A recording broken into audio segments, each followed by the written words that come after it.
On today's show, the San Diego Padres end their 2025 regular season with a bang, sweeping the Arizona Diamondbacks. Going to talk about that series, how it's so nice to have possible momentum heading into this playoff series with the Cubs, and of course, talk about playoff storylines and a lot more. Let's get to it.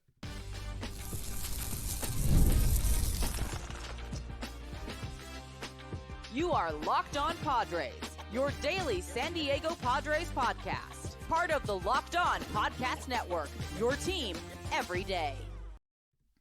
Greetings, ladies and gentlemen, and welcome to another edition of Locked On Padres podcast, which is part of the Locked On Podcast Network, your team every day for Monday, September 29th. As always, I'm your host with sometimes the most, Javier Reyes, and I've been covering this team for nearly 6 years now, not just for this podcast, but various other outlets as well, including justbaseball.com, chief among them. Today's episode, guys, is brought to you by 5 Hour Energy. Enough with boring, flavorless caffeine. It's time to give your caffeine a flavor upgrade with 5 Hour Energy shots. Go to 5hourenergy.com or Amazon today. And on today's show, guys, we're talking a little bit about some takeaways from this past weekend. You know what I mean? Against the Arizona Diamondbacks, getting the sweep and seeing some really nice performances from the Padres, especially on the offensive side of things. And then we got to talk playoffs. We got to talk some of the updates, some injury updates as well for the Padres. So definitely a loaded show in a lot of ways. And I'm excited to do it, because this is it. We've been waiting all year for all this. And with 90 wins to end the season, after this sweep this past weekend, this is now the second straight year in a row that the Padres have won at least 90 games, and 93 and 90, 93 last year, 90 this year. Those are the top two winningest seasons under President of Baseball Operations, AJ Preller. So I say all that to mention some of the Schilt discourse, some of the disappointment and frustrations with him. I do think it is worth just being like, hey, bottom line, this guy has been at the helm under Preller. It has been easily the most successful manager, and back-to-back years. This is only like the second time in franchise history that the team has made it to the postseason in consecutive years. So just got to give him a shout out there. Very, very good. Let's talk about yesterday's game first, in which the Padres absolutely smacked the Diamondbacks, man.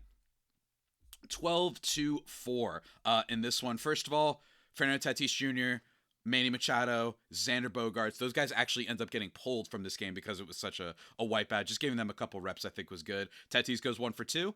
Machado goes 2 for 2 with a home run, which was very nice. 2 RBIs on the day. Will Wagner comes in to replace him and actually goes 1 for 3, which is nice. Jackson Merrill, another huge game for him, man. 2 walks, but also goes 2 for 3 with 3 RBIs, man. I mean, a double, and I think he hits a triple in this one as well. No, he has 2 doubles, and yeah, he had 2 doubles in this game. Just really, really excellent stuff. I think he had a triple earlier in the series. Maybe I'm a casual. We'll have to check that. But great stuff from Jackson Merrill. And then Gavin Sheets, kind of the only one that doesn't do too much. He has a sac fly. Jake Cronenworth, 1 for 3 in this game with 2 RBIs. He actually gets one in the, what inning was it?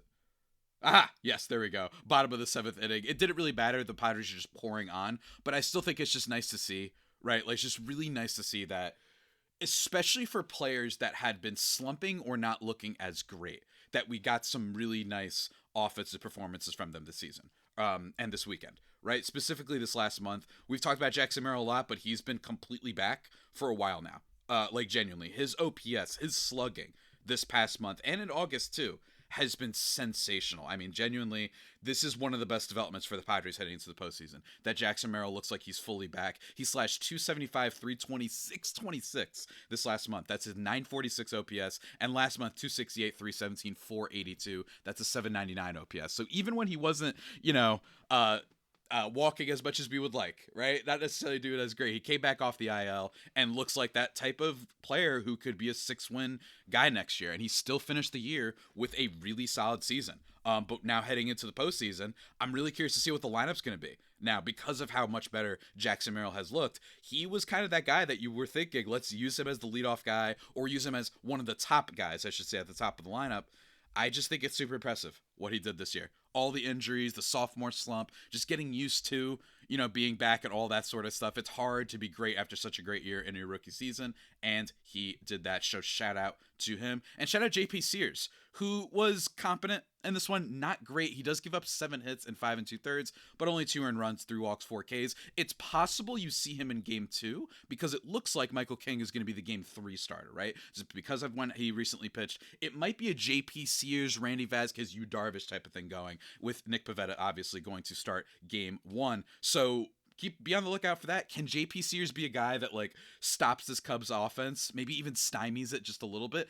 I have my doubts, but at least he had an okay amount of reps. At least he went 5 2/3. And if you're gonna go 5 2/3 and only give up 2 earned runs against the Cubs, that is huge for the Padres if he's able to do that. The question is just whether or not he will do that, right? And that's all that happened in that game. Just a really big offensive slugfest from the Padres. Such a good thing to see. Machado's homers, Merrill with 2 walks and 2 doubles. I mean, he's been a freak. And by the way, when you look at Merrill's kind of underlying stats, it does seem like this was a guy that got a little bit unlucky this year, and proving what I said, which is I have no doubt that this is still a great player. I genuinely just think it was one of those weird sophomore slump seasons that can happen. There's more footage on you. Teams know how to attack you in a different way, and I think he adjusted. 360 still expected weighted on base. I'm expecting big things from him, and maybe even big things from him in the playoffs.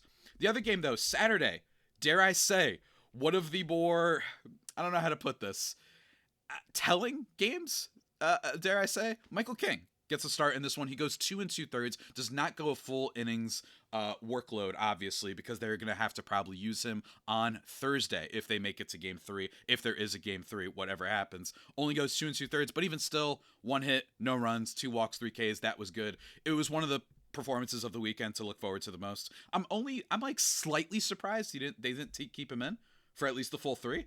But they didn't want to take any chances, considering he might be the guy that goes in for a winner-take-all. So I totally get that from Schilt and Padres management and company. But bullpen, Yuki Matsui goes 2 1/3, whatever. There's not much to say about him anymore, right? That's fine. He gives up 1 earned, whatever. But Morejon, Miller, Estrada, Suarez, all 4 innings from all 4 of them. Only 1 hit allowed and 8 strikeouts between all of them, and also no walks. So just completely shut down the D-backs. And by the way, the D-backs were still hoping to get some wins this weekend. The D-backs were almost nearing a playoff berth, right, this past week. And of course, that ends up going to the Reds. Poor New York Mets, man. They had themselves a 2023 Padres moment, didn't they? But yeah, all in all, still really, really cool. And also Estrada, like 3 Ks from him, 1 hit allowed. I really do I don't know how they're going to deploy him. I really don't. Because he's been giving up so many home runs these past 2 months. I still think the talent's there. But in terms of right now, not projecting the future, not projecting wins above replacement and all that sort of stuff, Estrada just looks like he's been out of it for a little bit now. But hey, if you're at a certain point in the game, a certain point in the series, you're going to have to use who you're going to have to use. I'm just saying, keep an eye out for him. I'm very curious to see how Schilt uses him. And I'm also curious to see how the rest of the offense for the Padres did, because our boy Nando, he left us a nice gift this weekend, now didn't he? But first, I need to talk to you guys about one of our sponsors.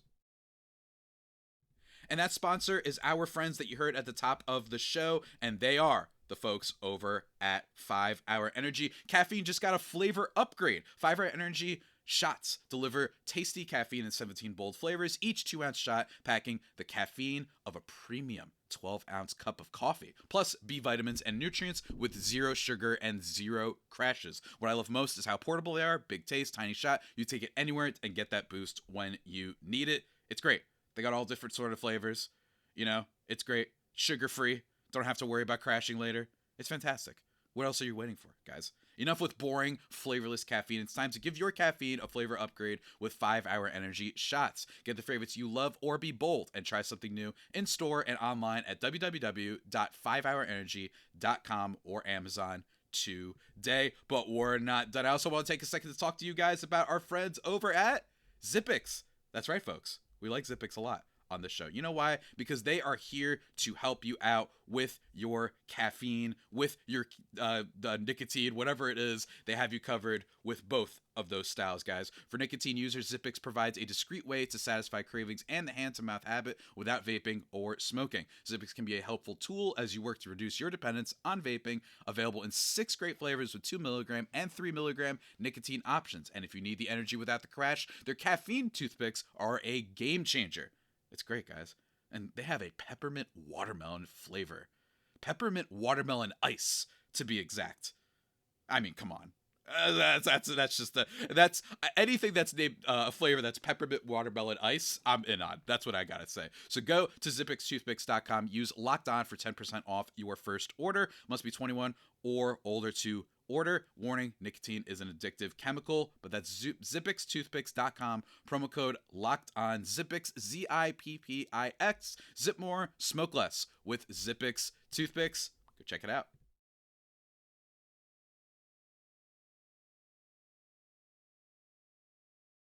And just like that, everybody, we are back here thriving and vibing into the final segment of this show. Oh no, not final segment. Final recap of the final series of this season. That's what I meant, guys. Brain's a little foggy right now. What can I say? But remember to go follow the show wherever you get your podcast from, and follow me on Twitter/X and Blue Sky. Javapeno, JAVIIPENO. In terms of this game offensively, we did get some good stuff here. Right? We got an Elias Diaz 2-run homer, which was great. And to start off the game, Fernando Tatis Jr., 1 for 2 in this game. He also draws a walk, but a home run for him. So he ends the season, again, on a really bright note. Both him and Merrill, the brothers, you know what I mean? I don't know a good pop culture reference right now for these two guys, but it's really, really cool how much Tatis was slugging at the end of this season. Really love to see it. On base went down just a little bit this past month, but 549 slugging. He really finished the season with a bang.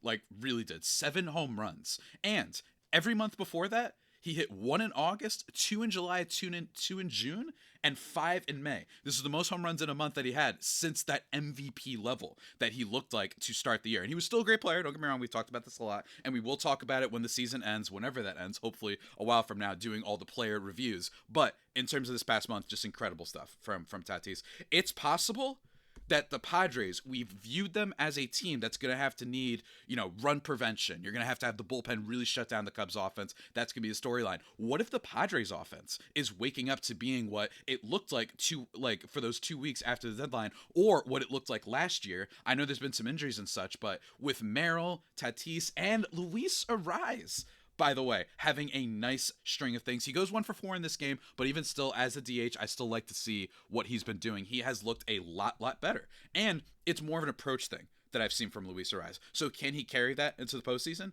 I think so. And as I said last year, I did also think that Ariz is the type of player that could go off in a postseason, since he's about making contact. And sometimes guys that strike out a lot might just be like Aaron Judge last year in the postseason, right? But at least he ended on a pretty good note. 352 batting average in the month of September. 400 on base as well, by the way. So he actually drew some walks. Most walks aside from July in a single month for the season, which isn't that many, but even still, an 832 OPS to boot. He genuinely had an awesome last end of the month. Not swinging on the same level of stupid pitches, drawing some walks, swinging on first pitches, not just giving the opponent two free strikes. He looked a lot better. I'm hopeful that we get something from him.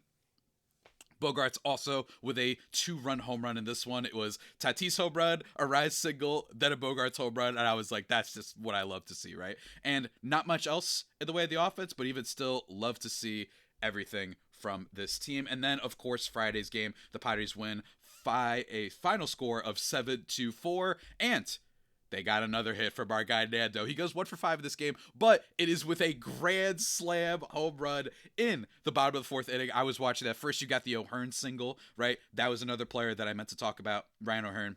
1 for 2 in this one with 2 walks. He's looked a lot better. So even if Laureano is out for the postseason, at least I do think that O'Hearn can be a really solid contributor for this team. But grand slam for Tatis. You get a 4 for 5 game from Luis Ariz on Friday. Merrill, not too much from him, but you do get an RBI. Xander Bogaerts 2 for 5. Gavin Sheets 2 for 4.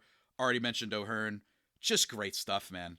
Genuinely great stuff. And some pretty okay stuff from Yu Darvish, right? We're going to have to see how Mike Schilt uses this rotation, because we know it's going to be Pivetta, and we know we're going to have Michael King, but who do they use in game 2, right? We don't really know. That's what's so fascinating about this, right? Like, I actually don't know what's going to happen with this rotation plan for game 2. I could see them saying, let's try Yu Darvish.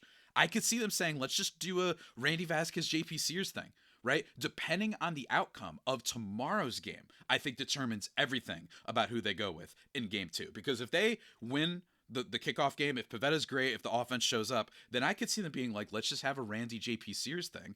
And then they can be okay through the first few innings, maybe only just the first 4, and then we just go all bullpen. I could see it. It totally depends on what happens in game 1, but I'm really excited to see how it plays out. But Darvish, 5 innings, 2 earned runs, 2 walks, 4 Ks. Not bad, right? Like, this is the type of start that we needed to see from Darvish heading into the postseason. Not amazing, but good enough for sure. Mason Miller also 1 1/3 in this one with 3 Ks. Padres just worked out of trouble in this one. It was great to see. And that's it. Guys, 90 wins for the Padres. I already said this at the top. If we want to complain about Schilt, it's hard to complain when you just won 2 90-win seasons in a row in the regular season for a franchise that's not used to that. This is not the Yankees. This is not the Red Sox, not the Phillies, not the Dodgers, not the whoever, right? This is not a team that's supposed to be in the national conversation, and they are. And AJ Preller and company deserve a huge pat on the back for that. I, of course, before the season started, I have been on the record saying that I thought they wouldn't make the playoffs.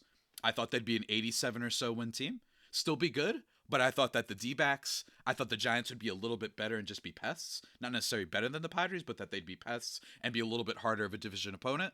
And I thought the D-backs were going to be very good. I did not realize their pitching would explode. And if you want to go wild card zone, I also didn't realize that the Atlanta Braves would be just a total mess this year. Like, just total mess. So, again, I was wrong, and I'm happy to be wrong, guys. But, as you all know, I'm never wrong when it comes to answering your questions. I'm never wrong. Every single time you ask me a question, I'm always right.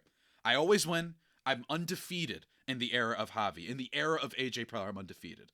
I'm, of course, joking, but we're going to talk about some of your questions, guys, and a couple more updates on the team heading into this playoff series. So don't turn that dial. Don't press that skip button, whatever it is you do on YouTube or on your podcast feed. Stay tuned. But folks, before we get into it, let me just tell you about our friends over at Nutrafol. Why?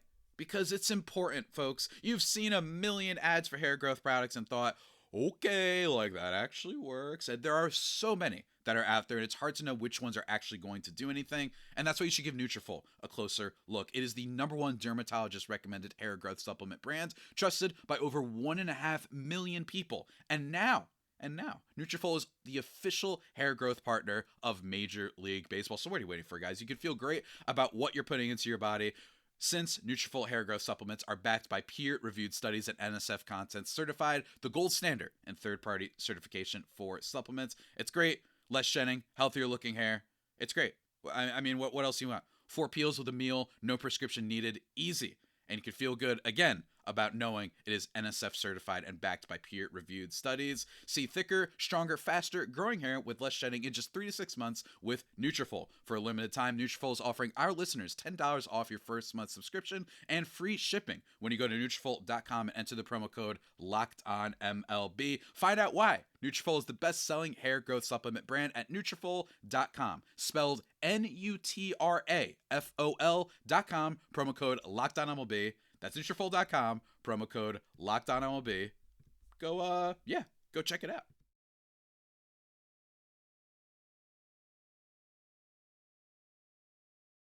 And just like that, we are back, ladies and gentlemen, to actually the final segment of today's show. I hope you're enjoying. Apologies for a little bit of a late upload. Let me just get some notes out of the way. I'll preview at the end as well. Tomorrow, doing a crossover with my guys, Matt and Sam of Locked On Cubs. Obviously, because we're playing the Cubs. I don't know if you guys heard. So we're going to do a little bit of a series preview, get more of a perspective on the Cubs. That should be a lot of fun. And also this week, going to be going live with my boy, Big Jim Grease, live after every single game, doing the postcast with him, reacting to all the stuff that we saw. And it'll be nice and early. Maybe you're in the middle of your commute home, or maybe you're in the middle of work and you don't want your boss to, see you watching the game, so you can just listen to us, telling you about what happened. So that should be a lot of fun. And of course, the full show every day as well. Should be a great week, guys. I'm very, very excited. But I'm also excited to see how the Padres manage some of their injuries. As someone actually commented, Hada1 said, ouch, 2 key pieces in doubt for wildcard series against the Cubs on the road. The Padres already have a hard time scoring runs. Cubs in 3 if the Padres starters don't blow up. Wow. Really negative comment from my guy. Here's what I will say. We knew that there were some pieces not going to be available for this series from a long time ago. Joe Musgrove, we knew he wasn't going to be available. It's okay. Jason Adam, obviously he went down. right? Not great. This is not things that we like to see. And for this series, Elias Diaz is one of the latest ones. We already know about Ramon Laureano not looking great on that end, but also Elias Diaz. As Dennis Lin tweeted just this morning, with Elias Diaz's status for tomorrow still unclear, Martin Maldonado is expected to rejoin the club in Chicago as additional insurance, and also Luis Campuzano traveled with the team yesterday. Nick Pivetta has thrown all but 1/3 of an inning this season to Diaz, so it's likely that we're just going to see a little bit of insurance just in case anything happens. That's what they're bringing up here, which is unfortunate, especially since Diaz had that home run this weekend. He's just been like the definition of a fine major league starter at that position, especially as a backup. So that's unfortunate. But I imagine Campuzano, there's no way that he gets used unless it's like really bad for the offense and they're like, let's just hope this guy pulls off a miracle. I doubt he's used. I really don't think there's anything with Luis Campuzano at this point. So that's an update, right? And we're going to have to see about Ramon Laureano. It's really awful that he was one of the best bats in Major League Baseball since the trade deadline. Like, I'm not really making that up. He was really, really good. And I think that one of the problems with this Padres team, for a lot of the reasons that people are a little bit down on them, is because the majority of the season, scoring runs consistently has been a little bit of their problem, right? And losing some of your pitchers to injuries, some of your pitchers not performing well, like Dylan Cease, a lot of people are nervous, and I totally get that. But again, we're just going to have to see. But a little bit of good news, AJ Cassavell also posted the Padres announced their home attendance for the 2025 season as 3.437 million fans. That breaks last year's franchise record. They're about to win their 52nd game at Petco. Only the 1998 team had more home victories. Now, will they be back playing baseball here in 10 days? We will have to see. I also want to mention that, what's it called? There was a really great article in The Athletic I recommend everyone check out about AJ Preller.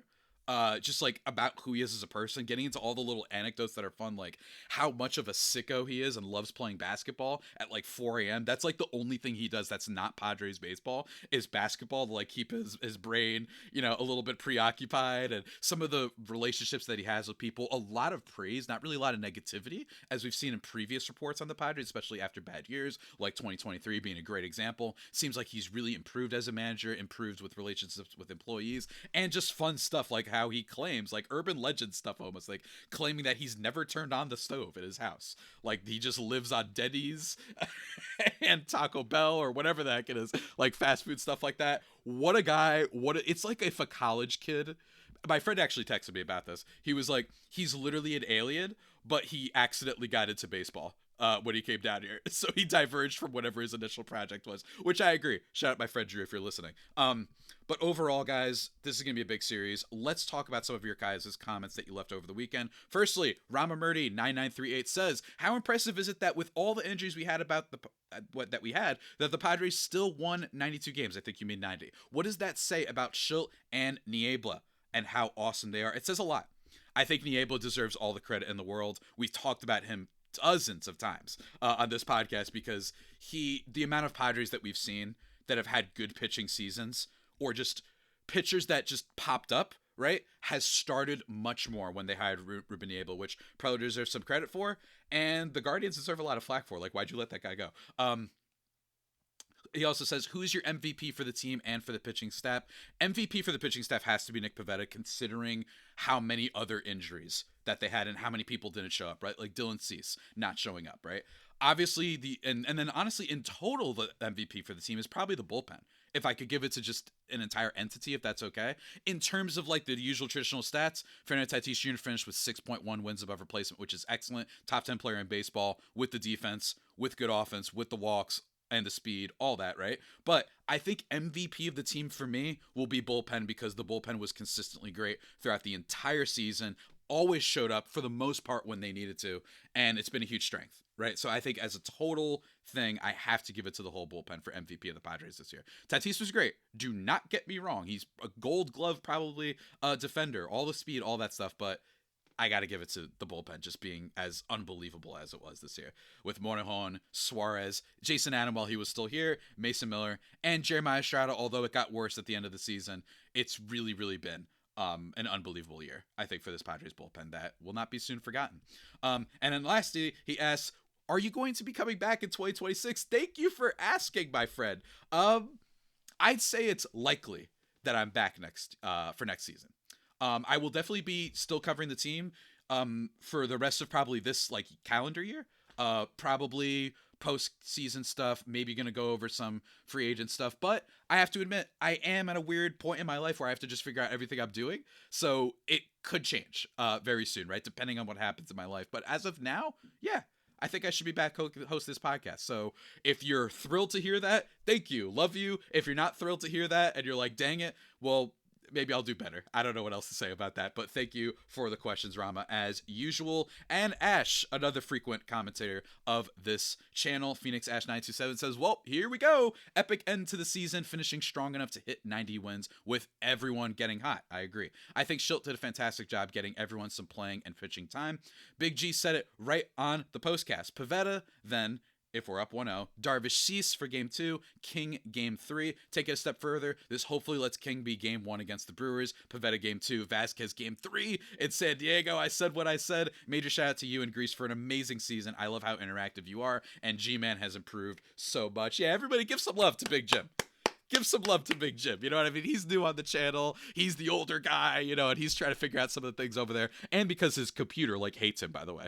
If you guys are wondering why the live sometimes it stalls for him, his computer like hates him. It's not him. Like I've seen it in person, not in person, but I've seen it happen. It's very weird. But thank you for the kind words, my friend. And if anybody else has some kind words to say about Big Jim, or even me, who knows, feel free to leave them in the comments section. Appreciate that. RJPG actually referred to the topics we talked about on Fun Friday with Jim. He said, in the wild card, obviously first game is crucial, thus the ace Pivetta starts. King wouldn't mind him for game 2, though, but Darvish is proven in the playoffs. But for him, he says, worst moment of the season. We talked about worst and best moments on Friday's Fun Friday pod. He said, worst moment for me, the loss of Jason Adam. I agree, because it was also flukish. Like, I didn't really have as much of a worst moment. There was just something about playing the Dodgers this year that I couldn't quite come up with a good vocabulary to discuss. It's not just that they didn't play well against them and they lost games. There's something about it. I can't explain it. I really can't. I'll figure it out one day. But I agree, man. The Jason Adam thing, it was just such a fluky sort of injury seeing him go down like that. Like, especially for a pitcher. This isn't football, right? Shout out Malik Neighbors, like the guys who just are running around and have some sort of leg injury, messes himself up. It's a really bad loss, and a guy who's had a postseason track record. So that was really bad. I agree. Definitely one of the worst moments for the Padres this year. And his favorite, the Fermin walk-off to clinch. Yeah, that was great. That was great. The only reason I didn't list that as my number 1 moment for the year, and believe you me, we will be doing the top 10 moments of the 2025 Padres at some point this offseason, but didn't put it on there only because we were expected to clinch. While last year, I did put down the triple play to clinch it because that's just crazy. Right, like that you ended on a triple play, which never happens, and for it to be against the Dodgers. But I agree, man. Very, very well said. Folks, this is it. This is it. I don't know how it's going to go. Maybe I'll make up my mind when we have the crossover drop tomorrow, which I haven't recorded yet at this time with my guys. But either way, it was a good season. It really was. All things considered, with the payroll being cut back a little bit, with all the weird off-field stuff in terms of the lawsuits from Shield Seither, which we're still waiting to hear about, all that sort of stuff. Losing Joe Musgrove for the year, still having some injuries, Jackson Merrill's sophomore year slump, not having a Jurickson Profar anymore. All that aside, great season for the Padres, and I couldn't be more thankful to be covering them and having you folks listening and tuning in. Even when you give me flack, I appreciate it very much. But until tomorrow's show, you've been listening to the Locked On Padres podcast, the only pod that may be better than the Padres themselves. Remember to subscribe wherever you get your podcasts from. Follow on YouTube. Leave your comments in the comment section below. And until next time, stay safe. And of course, stay faithful. My Fire Faithful homies, take care.